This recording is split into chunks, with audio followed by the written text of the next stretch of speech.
கோபி சுதாகர் அவர்களுடைய வாடகை வீடு பாவங்கள் என்ற ஒரு டாபிக்ல சமீபத்துல ஒரு வீடியோ போட்டிருந்தாங்க. ஆக்சுவலா அந்த வீடியோவை பார்த்திருப்பீங்கன்னு நினைக்கிறேன். ஒரே வீட்டை ஒரு ஹவுஸ் ஓனர் என்ன பண்றாரு, 10 பேர் காணிக்கிறாரு. காணிச்சு அந்த பாமர மக்களை ஏமாத்தி 10 பேர் கிட்ட இருந்து லட்சக்கணக்கான பணங்களை லீஸ் என்கிற பேர்ல வாங்குறாரு. கடைசியில அந்த 10 குடும்பமும் ஒரே வீட்டுல குடியேற முடியுமா? முடியாது. அப்படி ஏமாந்த ஒரு சுவாரஸ்யமான கதை தான் இந்த வாடகை வீடு பாவங்கள். ஆக்சுவலா இது சுவாரஸ்யமோ இல்ல இன்ட்ரெஸ்டிங்கோ இல்ல கற்பனையான கதையெல்லாம் கிடையாது. சென்னை முகலிவாக்கம் மற்றும் அடையார் பகுதியில ஒரே ஓனர் தன்னோட 4 வீட்டை வச்சு ஏமாத்திருக்காரு. தன்னோட 4 வீடுகளை லீஸுக்கு கொடுக்கிறேன் பேர்ல தில்லாலங்கடி. கடந்த சனிக்கிழமை ஒரு 15ஆம் தேதி நினைக்கிறேன், இதுல பாதிக்கப்பட்டு பணத்தை இழந்த ஒவ்வொரு பாமர மக்களையும் சந்திக்கிற ஒரு வாய்ப்பு கிடைக்கும். கிட்டத்தட்ட ஒரு 10 பேர் இருப்பாங்க. ஒவ்வொருத்தவங்களும் இழந்த அமௌண்டோட வால்யூம் என்ன தெரியுமா? அது தொகை என்ன தெரியுமா? 4 லட்சம், 5 லட்சம், 10 லட்சம், 12 லட்சம். எதுக்கு? லீஸுக்கு. பணத்தை இழந்தவங்க எல்லாம் ஏதோ கோடீஸ்வரங்களா என்ன? ஆட்டோ ஓட்டுறவங்க, சிங்கிள் மதரா இருந்த பிள்ளைங்களை கவனிக்கிறவங்க, வாடகைக்கு பதிலா லீஸுக்கு போயிடலாமேன்னு சேமிச்சு கொடுத்தவங்க, அன்றாட வேலை பார்த்து குறிய கூட்டுறது மாதிரி சேமிச்சு தன்னோட குடும்பத்தையும் பிள்ளைங்களையும் ஒரு நல்ல வீட்டுல உட்கார வைக்கணுமேனு சேமிச்ச காசை இழந்து நிற்கும் போது அந்த வலி இருக்கு. இழந்த பணம் கிடைக்குமா கிடைக்காதான்னு குழப்பம் ஒரு பக்கம். இந்த வீட்டை நம்பி பழைய வீட்டை காலி பண்ணி தன்னோட குடும்பத்தோட நடு தெருவில் நிக்கிறோமே,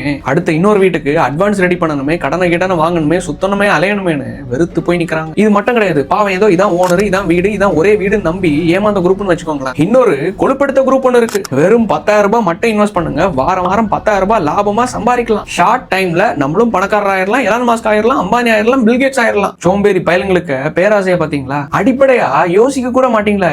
10,000 ரூபாய் இன்வெஸ்ட் பண்ணா வாரம் எப்படி 10,000 ரூபாய் கிடைக்கும்? அப்படி என்னையா தொழில் இருக்கு? பல லட்சம் கோடி ரூபாய்க்கு பிசினஸ் பண்ற அம்பானி அதானிக்கு லாபம் 10 to 40%, அதாவது 10ல இருந்து 40% தான். எது நான் சொல்றது? ஒரு நாளைக்கு கிடையாது, ஒரு வாரத்துக்கு கிடையாது, ஒரு மாசத்துக்கு. என்ன அவனோட கேபிட்டல் இன்வெஸ்ட்மெண்ட் அதிகம், அதனால அவனுக்கு லாபம் நம்மளுக்கு பெரியதா தெரியுது. இது சோம்பேறித்தனத்தால கொழுப்படுத்து போய் ஏமாந்த குரூப் இருக்கா? இன்னொரு குரூப் வந்துச்சு, எக்ஸாக்டா எம்எல்ஏ மாதிரியே. எங்க திருவண்ணாமலையில ஏபிஆர் ஃபினான்ஸ் அண்ட் இன்வெஸ்ட்மெண்ட்ஸ் வாரம் வாரம் ஒவ்வொரு ஊர்ல இருந்து கிளம்பிடுறாங்க. சொல்றது வாஸ்தவம் தானே. ஏமாறுறதும் இருக்கிற வரைக்கும் ஏமாத்துறவனும் இருந்துட்டு தானே இருப்பான். ஆசை யாரை விடும்? தங்கி இருக்கிறது என்னவோ கூரை வீட்டுல தான் இருக்காங்க. ஆனா ஒவ்வொரு குடும்பத்தினரும் ஒவ்வொரு வீட்டுல இருக்கிறவங்களும் இன்வெஸ்ட் பண்ண அமௌண்டோட வால்யூம் என்ன தெரியுமா? 5 லட்சம், 10 லட்சம், 50 லட்சம் கோடி. எங்கதான் ஏன் இந்த பணங்களை பதுக்கி வச்சிருக்கீங்க? தான் சிக்கினது மட்டும் இல்லாம இன்னும் 10 பேர் ஆசை வார்த்தை சொல்லி இந்த குழிக்குள்ள தள்ளி விட்டுறது. இந்த ஏபிஆர் இன்வெஸ்ட்மெண்ட்ஸ் என்கிற இந்த கேஸ்ல மட்டும் ஏமாந்தது மொத்தம் நம்ம தமிழ்நாட்டுல இருந்து எத்தனை பேர் தெரியுமா? வெறும் 2000 பேர். வெறும் 2000 பேர்ல கேட்டா படிச்சோம் அதிகம் இருக்கிற மாநிலம் நம்ம தமிழ்நாடு. இதுக்கு நம்ம ஹிந்தி வாலாயே பரவாயில்லையா? இதுல ஒரே விஷயம் தான், சட்டத்துல இருக்கிற ஓட்டைகள். அந்த ஓட்டைகளை வச்சு தன்னை ஏமாத்துறவன உள்ள தள்ளி தன்னோட பணத்தை வட்டி முதலா வாங்குறவனே இருக்கான். அதே ஓட்டை மூலமா ஒரே வீட்டை 10 பாமர மக்களுக்கு காணிச்சு பணத்தை அடிச்சு மோசடி பண்ணி உன்னால என்னையா பண்ண முடியும், கோர்ட்ல பாத்துக்கிறேன்னு திமிரா பேசுறவனும் இருக்கான். 2000 பாமர மக்களை ஏமாத்தி இதே மாதிரி தெனாவட்டா பேசினவனும் இப்ப ஜெயில கம்பி அண்ணிட்டு இருக்கான். சரி, விட்டதெல்லாம் விட்டாச்சு, இழந்ததெல்லாம் இழந்தாச்சு. இழந்ததை இனி பிடிக்கிற வேலையை தான் பார்க்கணும். இப்பதான் இந்த கணர் எவ்வளவு தாண்டா ஆழம் இருக்கும்னு இப்பதான் காலை கொட்டுறவனே இருப்பான். இப்படி உங்களை மாதிரியே பேராசையில பொன்னட்டி நகையெல்லாம் அடகு வச்சு, ஊரா வீட்டு நகையெல்லாம் அடகு வச்சு உங்களை மாதிரியே பெரிய ஆளாகிடலாம் உள்ள கனவுல